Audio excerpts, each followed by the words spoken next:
escuchar a nuestro compañero Esteban Delgado. Gracias, Susana. Gracias a los compañeros aquí presentes, a los amables oyentes de la Z101, el Gobierno de la Tarde.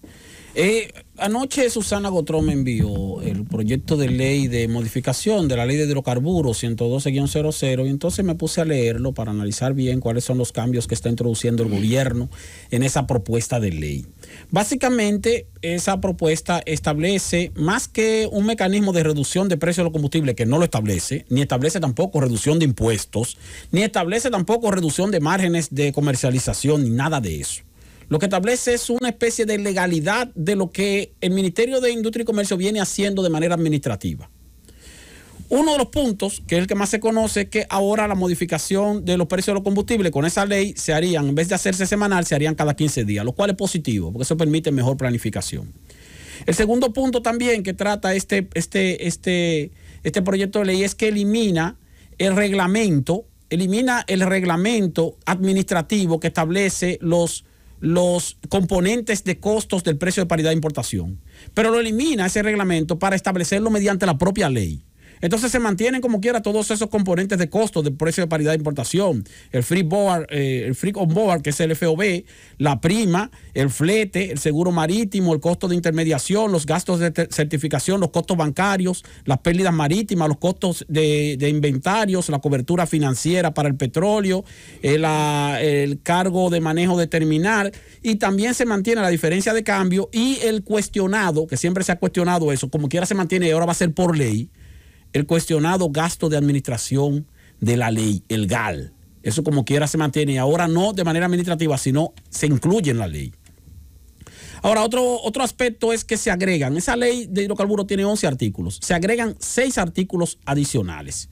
Esos 6 artículos adicionales del 12 al 17 que tienen la intención de establecer también otros mecanismos que faciliten o que permitan mediante resolución al Ministerio de Industria y Comercio establecer las variaciones de precios con base en los cálculos, con base en la supervisión. Se establece también un mecanismo de supervisión de los precios internacionales para darle seguimiento. Y se crea un aspecto importante, el artículo 14, que eso sí quiero destacarlo, que establece mediante ley, ya no un asunto administrativo, mediante ley establece o fija en 15 grados Celsius la temperatura que deben tener la gasolina, el gasoil, el queroseno y el combustible para avión. O sea, esa temperatura va a ser medida por Industria y Comercio, por técnico de Industria y Comercio, en el momento de antes de salir a transportación ese combustible y antes de llegar a los consumidores, de forma tal que, y no sé cómo van a hacer ese mecanismo, de forma tal que si hay una diferencia de temperatura cuando ese combustible llega al consumidor, esa diferencia, si es a favor del consumidor, se le tiene que aplicar al precio del consumidor. Si esa diferencia no es a favor del consumidor, entonces no se le aplica. Ahora, lo que yo no sé cómo el gobierno va a tener a través de Industria y Comercio la forma de llevar una rigurosidad en cuanto a que la temperatura que debe tener el combustible que va a llegar a los consumidores debe ser de 15 grados. Ustedes saben que siempre hay un tema con el volumen, que si hay temperatura alta, que si hace mucho calor, que si hace mucho sol, aumenta el volumen y se aumenta el volumen por la temperatura, entonces el consumidor termina recibiendo menos combustible. Bueno, eso se va a regular y se va a regular por ley, eso es importante. Ahora, está otro asunto. Se establece también la posibilidad de que el Ministerio de Industria y Comercio pueda hacer también ya mediante ley, no un asunto administrativo, pueda variar el precio del combustible cuando suba a un nivel muy alto o más alto de lo previsto en el mercado internacional, que el Ministerio de Industria y Comercio pueda hacer lo que ha estado haciendo ahora. O sea, no aplicar el aumento completo a los consumidores para que no le llegue tan caro a los consumidores, pero que en lugar de hacerlo de manera como se estaba haciendo actualmente, que a discrecional, que se haga ya mediante amparado en la ley. Ahora, esa variación ahora también se está estableciendo por ley de dónde van a salir los recursos. O sea, que no es que bueno, mira, vamos a coger el presupuesto cuando se pueda. No, sino que se va a crear un fondo. El Fondo de Compensación de Precios de los Combustibles, FECOPECO. El FECOPECO. El FECOPECO es un fondo que se va a crear mediante el cual de ahí el gobierno va a sacar los recursos cuando Industria y Comercio tenga que aumentar menos los combustibles de lo que debería aumentarse, se toma de ese fondo para cubrir ese subsidio, y cuando los combustibles bajen, entonces no se bajan en la proporción en que haya que bajarlo para tomar entonces la recuperación de lo que se haya invertido del FECOPECO y volver otra vez a alimentar el FECOPECO. Entonces eso también está establecido por ley, que es lo que se viene haciendo actualmente, pero de manera, repito, administrativa y hasta cierto punto discrecional. Ahora hay un punto que es delicado. Esta ley está estableciendo una amnistía administrativa para todas las estaciones de combustibles y envasadoras de gas que están mal instaladas o están operando de manera irregular a nivel nacional. ¿Para qué? Para que entonces se queden en el mismo sitio donde están, aún sin cumplir con las normas de distanciamiento que están establecidas por resolución, y se le ordena a Industria y Comercio que, bueno, que la deje así ya, porque ¿qué van a hacer? No la van a mudar ni la van a cerrar, pero que entonces inicie un proceso de regularización de esas estaciones. Pero mientras tanto, esas estaciones no van a ser ni penalizadas, ni van a ser obligadas a tener que trasladarse si están en un sitio que sea tal vez inadecuado, de acuerdo con lo que dice la ley, el proyecto de ley, que es lo que estoy planteando.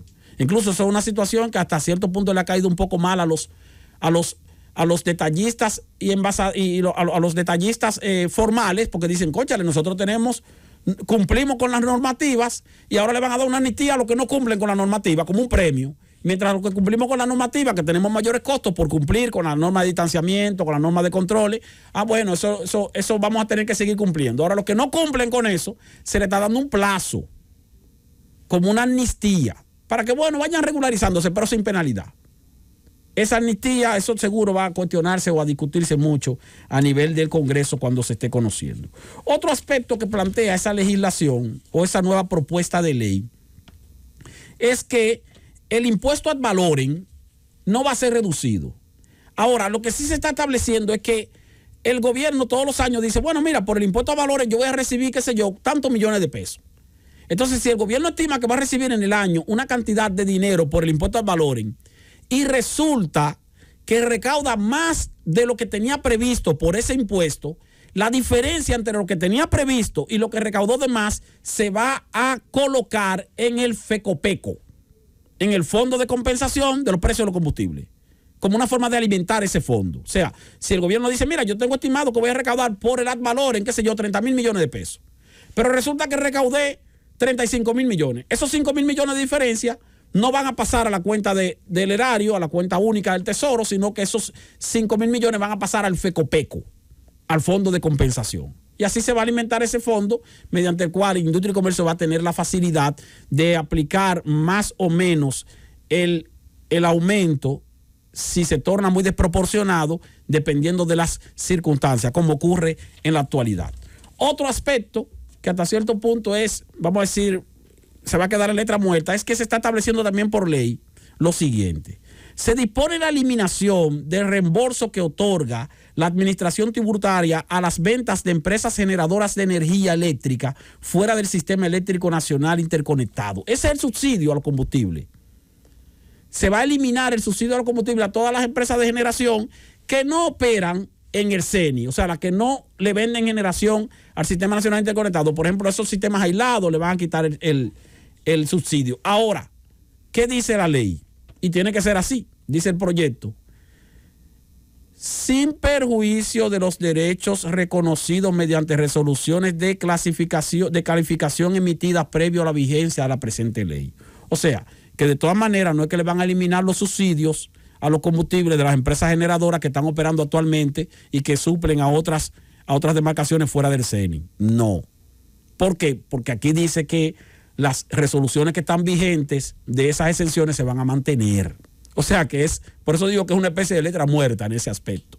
O sea, vamos a quitar el subsidio a los generadores, a los combustibles generadores, pero se lo vamos a quitar a los generadores nuevos, que lleguen nuevos, o cuando se venzan los contratos que están establecidos mediante resolución de gente que ya tiene su subsidio ahí aprobado. El que tiene un subsidio aprobado para dentro de 10 años, hay que darle su subsidio hasta que se venza.